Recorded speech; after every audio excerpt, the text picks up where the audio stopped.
Bismillahirrahmanirrahim. Assalamualaikum warahmatullahi wabarakatuh. Siswa sekalian, kembali kita lanjutkan pertemuan pembelajaran kita pada hari ini, yaitu pertemuan ke-11, di mana kita masih berada di KD 3.3, yaitu mengidentifikasi informasi yang mencakup orientasi, rangkaian kejadian yang saling berkaitan, komplikasi dan resolusi dalam cerita sejarah lisan atau tulis. Sebelum kita lanjut pembelajaran, terlebih dahulu kita buka dengan membaca doa belajar Rabbi Sidni Ilman Warzukni Fahman. Siswa sekalian, silakan membuka halaman 43 pada kegiatan 3, yaitu mengidentifikasi struktur teks cerita sejarah.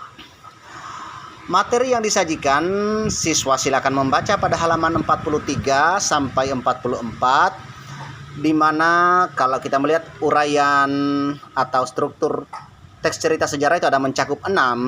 Yang pertama adalah pengenalan situasi cerita atau orientasi, kemudian yang kedua pengungkapan peristiwa, yang ketiga menuju konflik, yang keempat puncak konflik atau komplikasi. Kemudian yang kelima ada penyelesaian atau resolusi, dan yang terakhir ada koda. Adapun penjelasan ke-6 struktur tersebut, silakan siswa membaca uraiannya pada halaman 43 dan halaman 44. Bahkan pada halaman 44 sampai halaman 46, pengarang sudah melengkapi struktur teks sejarah tersebut dari kutipan novel yang berjudul Gajah Mada Bergelut dalam Tahta dan Angkara.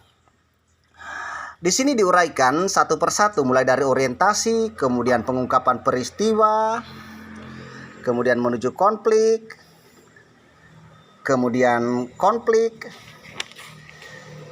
lalu puncak konflik dan resolusi.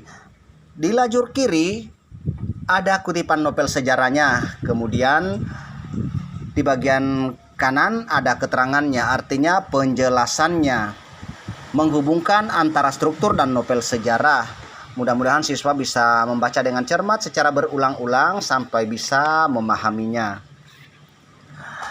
Setelah memahami tentang struktur teks sejarah tersebut, siswa akan melanjutkan tugas, yaitu membandingkan novel sejarah yang berjudul Mangir pada halaman 48. Ya. Menganalisis struktur teks sejarah yang berjudul Mangir. Untuk rubrik jawabannya pada halaman 51 silakan dilihat.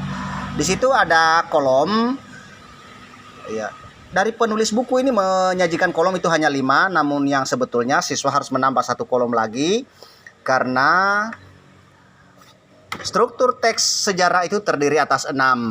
Adapun ke-6-nya itu silakan membaca ulang materi yang sudah disajikan, kemudian mengerjakan tugas seperti yang ada pada halaman 44. Tinggal siswa bandingkan.